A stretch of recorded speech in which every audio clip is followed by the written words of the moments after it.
Hi, I'm Tom Ryle from the Department of Fish and Wildlife, and today I want to welcome you into my garage where I'm going to finish processing my black-tailed deer. All right, so we're ready to start wrapping now, and I want to go over some of the items that you'll need and a couple different options. So over here we've got a roll of butcher paper, and I like to use the butcher paper that has the plastic film liner on it. That's just an added vapor barrier. It helps keep your food preserved longer in the freezer. Along with the butcher paper, I first wrap with a plastic film wrap, and I'll demonstrate a way to do that so you get all the air out, which is really essential. You need some freezer tape, and then one thing that I did was a number of years back, I had some rubber stamps made, and this just allows me to kind of get this meat marked quickly when I'm done. I kind of stack all the wrapped meat, and then I can just go and hit all those quickly with the rubber stamp. I also use a date stamp so I know when that meat was wrapped and put in the freezer. Finally, we'll get on to demonstrating how to use a vacuum sealer. I've got a vacuum sealer here in a variety of bags, and we'll go through that process. So I'll get set up. We'll start with the paper wrapping and then move on to the vacuum sealer. And what I do is I start with about 1.25 pound size ball of ground meat. And what I'm doing here is packing this down to remove the air. When you ground meat, it comes through in these strands, and in between these strands there's air. So when you're putting this in the freezer, you want as much of the air out of there as possible to prevent freezer burn. And so by packing it down a little bit, you remove some of that air. Next, place the meat in kind of the center of your plastic film. Bring the two ends over. With the heel of your hand, push back. And then you want to pull the sides in kind of at an angle toward you. And what this does is really forces all the air out of there. And then all you need to do at that point is kind of roll it over, push it back, force the remaining air out, and you can roll it.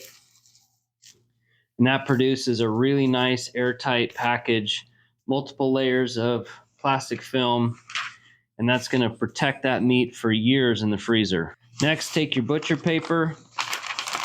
As I showed you before, start with a corner facing toward you. Place the meat in, fold the sides in, and then you can roll it out nice and tight.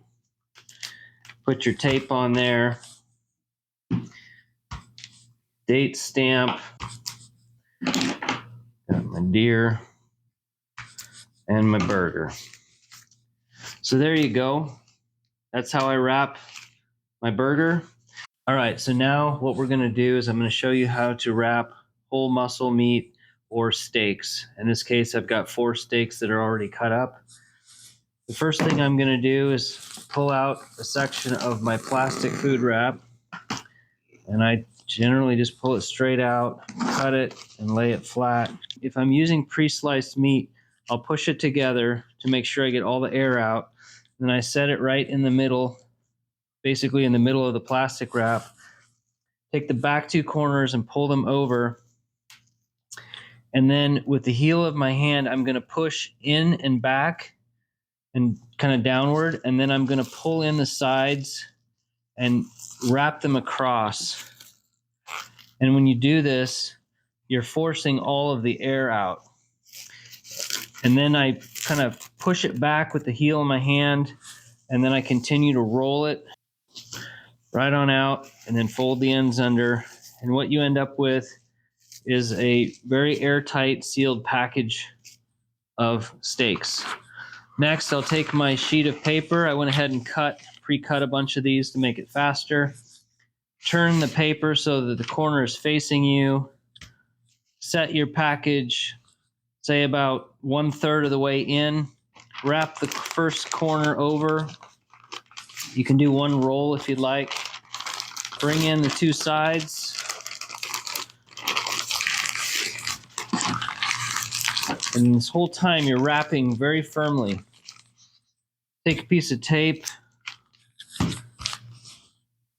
rubber stamp,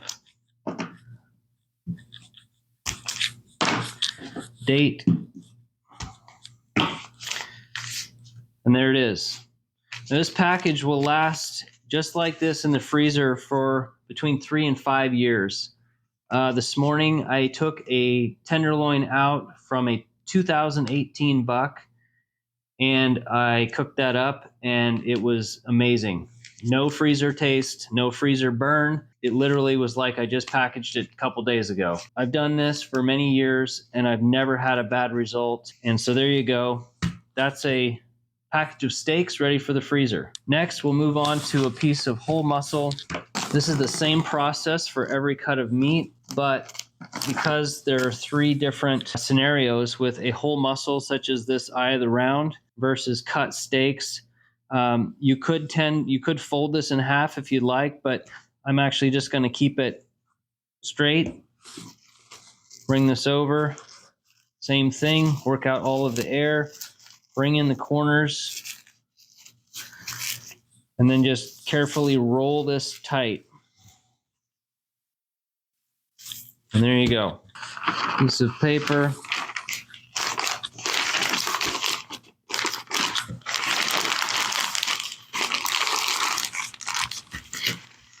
All right, next I want to show you how to use a vacuum sealer. In this case, I'm going to use the 2 heels off my hind quarter. We start by placing the meat in the bag. And I like to use a plenty large bag, because if you use too small of a bag and you try to force things in there, it's difficult to have enough room to do your sealing. So use an adequate size bag. I like to put the meat toward the center so that air has a way to escape easily. And then with anything moist, whether it's fish or wild game, if it's a wet piece of meat, in this case, there's not a lot of moisture, but I want to demonstrate this. I use a piece of folded paper towel, and I just kind of lay that in there end to end, so that when I do my sealing, any moisture in the meat that's drawn forward will get trapped in this paper towel, and that will ensure that you have a really good dry seal at the top of your bag.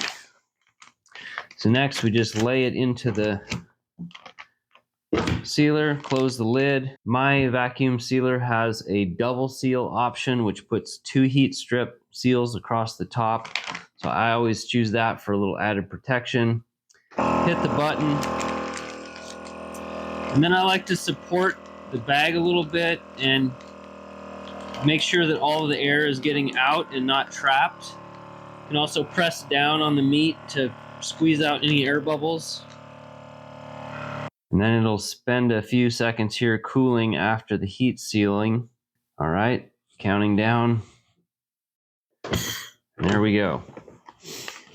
So there's our package. You can see there really wasn't any moisture, but had there been any moisture here, it would have been drawn right up into this paper towel, and everything above that would have remained dry.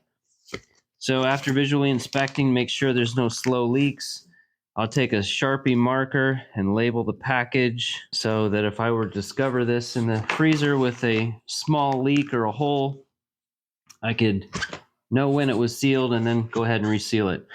So there you have it. That's vacuum sealing, and you can do that with all of your meat, and it works pretty well. I hope throughout this video you've learned a few things and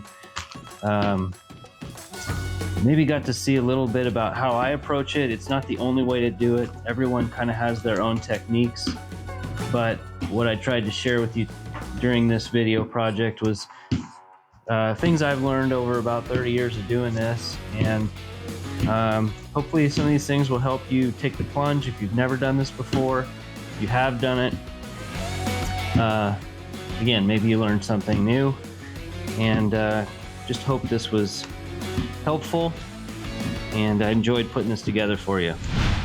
Visit mywdfw.org for tips, tricks, and the latest opportunities.